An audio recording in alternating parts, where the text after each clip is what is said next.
The movie begins with a captivating introduction set on the planet Chiton, under the rule of Admiral Scorba. Scorba's ambition is to control the entire world, yet he faces resistance from brave souls, unwilling to submit to his dictatorship. In this climate of oppression, a gifted scientist named Yang endeavors to change the course of the future. He infuses his newborn son with incredible superpowers, hoping that one day he will rise to save the universe from totalism. Scorba, learning of this potential threat to his regime, swiftly takes action.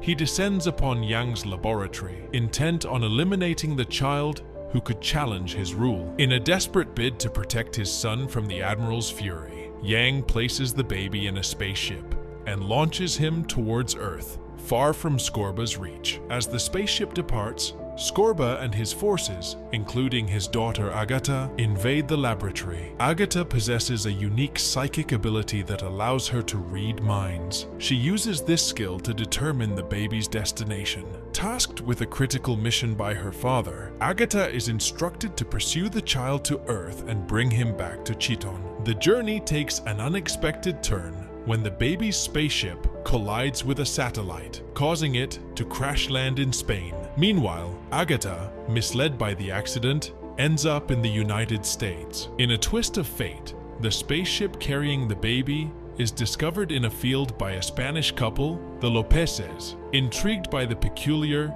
mustachioed infant, they decide to adopt him and name him Juanito López. The López family soon comes to realize that Juanito is no ordinary child. His mustache proves to be indestructible, growing back immediately after every attempt to shave it off. Juanito displays astonishing feats of strength. His superpowers are not just limited to feats of strength. Juanito also excels in sports. In one memorable scene, he single-handedly wins a football match, dominating the game without passing the ball to his teammates even once. On his birthday, however, the absence of friends is a stark reminder of his difference. Concerned, his parents advise Juanito to be more ordinary and blend in with others to avoid being labeled as eccentric. Heeding their advice, Juanito wishes to be normal and starts concealing his superpowers from everyone. 20 years later, Juan, now an adult, receives a wake-up call from his boss and best friend Jaime, who is puzzled by Juan's absence from work. To cover up, Juan lies to Jaime, claiming he's already at the office. Using his super speed, he manages to arrive at work before Jaime can verify his claim. At the office, Jaime excitedly shares that he has hired a new employee, Louise, with whom he hopes to start a romantic relationship. He reveals that he felt an instant connection with her during the interview and plans a welcome party for her. Juan, who isn't enthusiastic about Jaime's plans, heads for breakfast. When the doorbell rings, Juan uses his X-ray vision to see through the door, discovering that the new employee is Louise, his former university classmate, whom he has long admired. He invites her to the welcome party. The party, however, turns out to be dull, failing to live up to Jaime's intentions. Louise steps away to vent her disappointment to a friend in another office. Juan, overhearing her conversation, learns that Louise is pleased only by his presence at the party. Encouraged by this revelation, Juan decides to liven up the party by getting ice for drinks. While he is away, Louise leaves the office. Determined not to miss the opportunity,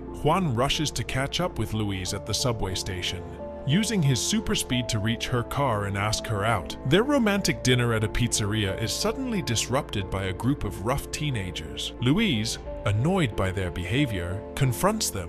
Juan tries to defuse the situation, but ends up being humiliated by the teenagers. Frustrated yet restrained by his promise to remain normal, Juan refrains from using his powers against them. Soon after, a train's brakes fail, putting passengers' lives at risk. In a heroic effort, Juan jumps onto the tracks and attempts to stop the train with his bare hands, but realizes he can't. Undeterred, he races to the next station and ingeniously uses a fire hose to halt the train, saving everyone on board. This act of bravery marks a turning point in Juan's life, compelling him to embrace his extraordinary abilities and the responsibilities that come with them. This entire episode is captured by the surveillance cameras of Chit Technologies, a company owned by Agatha, who has grown up on Earth. Agatha, during her time on Earth, has been engaged in developing advanced robotics, intending to have her machines in every home. Her ultimate goal was to use these robots to locate Juan. However, her search is unexpectedly simplified when news of the subway incident, featuring the mysterious Spanish superhero,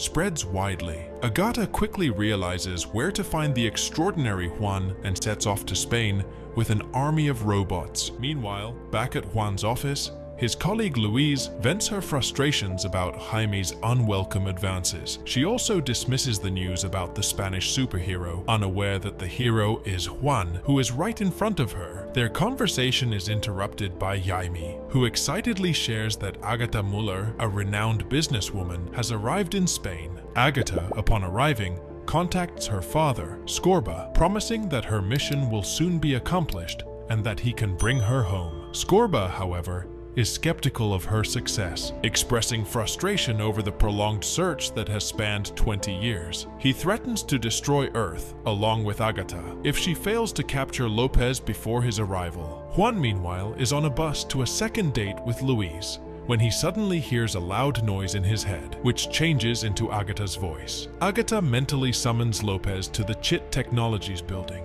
promising answers about his origins and a proposal to return to their planet where he would be revered for his powers. Juan, skeptical and unwilling to abandon Earth, refuses Agatha's offer and leaves her lair, overpowering her guards in the process. Agatha quickly devises a new plan, instructing her robots to collect Louise's DNA. At Juan's office, a robotic vacuum cleaner manages to extract Louise's DNA from a lip print on a cup, despite Jaime's efforts to stop it. The robot transforms into a spider and attacks Jaime, who is saved by janitors. However, Agatha successfully receives Louise's DNA data. Jaime, concerned for Louise's safety, heads to her house to warn her. Meanwhile, Juan, running late for his date, arrives at Louise's house to apologize. An emotional and slightly intoxicated Louise confesses her feelings to Juan, but he hesitates, aware that she has feelings for Jaime. Despite this, Louise manipulates the situation, leading to a goodbye kiss that Jaime witnesses, causing him to feel betrayed. Agatha recruits Jaime and shows him a robot identical to Louise. She promises Jaime that if he helps her, the real Louise will be his. The following day, after his superhero deeds, Juan feels compelled to confront his adoptive parents about his true origins. They reveal to him that they found him as a baby in a field and show him the spaceship he arrived in. Accidentally activating the ship's projector, Juan is greeted by a message from his real father, who explains that he must return to Chiton to save his people from the ruler Scorba. Despite learning of his destiny, Juan is initially reluctant to embrace the role of a superhero. Inside the spaceship, Juan's mother finds a piece of fabric, which they decide to fashion into a superhero costume. Now, Juan's parents encourage him to accept his fate and stand out as Super López to save the world. Included in his newfound superhero identity is the ability to fly, a power Juan has yet to master. Juan's first attempt at flying ends comically as he jumps off an outbuilding only to fall to the ground. The neighborhood kids mock his costume, but their gesture unexpectedly helps him unlock his flying ability. By making a heavy metal goat horn sign, Juan finds himself levitating and soon soars into the air, quickly mastering this new skill. After spending time honing his abilities, Super López returns home, where he encounters a robot version of Louise.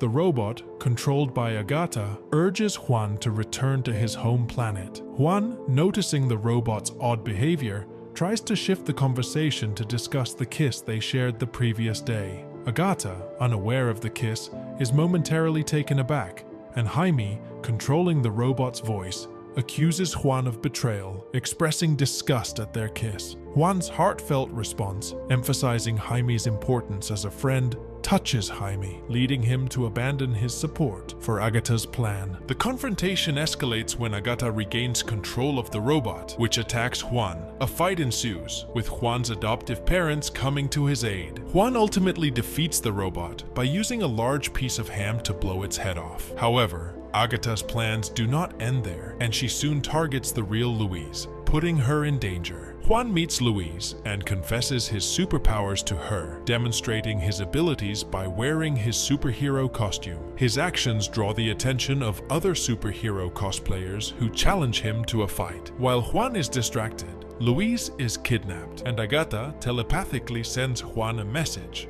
luring him to her office. Inside the building, Juan finds his friends bound and helpless. A debilitating sound emitted from the speakers weakens him, and despite attempts by his friends to encourage him, it is only when they insult him that he regains his strength. Fueled by anger, Juan uses his laser vision to create a safe passage through the wall and rescues his friends. The climax intensifies as Scorba arrives on Earth, setting the stage for a final showdown. Juan, now fully embracing his role as Super López, must confront not only Agata's schemes, but also the looming threat of the dictator Scorba. In the climax of the plot, Agata faces deep disappointment from her father, Scorba, who brands her as a family disgrace for her inability to capture Juan. Pushed to her limit, Agata takes drastic action by severing Scorba's oxygen hose, effectively ending his life. In her father's final thoughts, Agata discovers a twisted sense of pride from Scorba, realizing she has now assumed the role of the new dictator. Meanwhile, Juan decides to abandon his superhero persona and attempts to destroy his costume. However, his plans are abruptly halted when Agata arrives at his house in a space saucer. She lands and transforms her vehicle into a combat machine, initiating a final showdown. While Juan's father tries to distract Agata, Juan retrieves his costume to engage in battle. In the ensuing fight, Juan's family courageously assists him. Agata, who has never experienced paternal love, targets Juan's father with a massive vacuum cleaner. Despite Juan's efforts, his father is captured by the robot. As the battle intensifies, Agata throws Juan onto a nearby football field. In a desperate move, Juan uses a soccer net to trap the robot, but the plan backfires, and his mother is also captured. Weakened and cornered, Juan appears to be at Agata's mercy as she begins to crush him with the robot's foot. However, Louise devises a plan involving Jaime to distract Agata,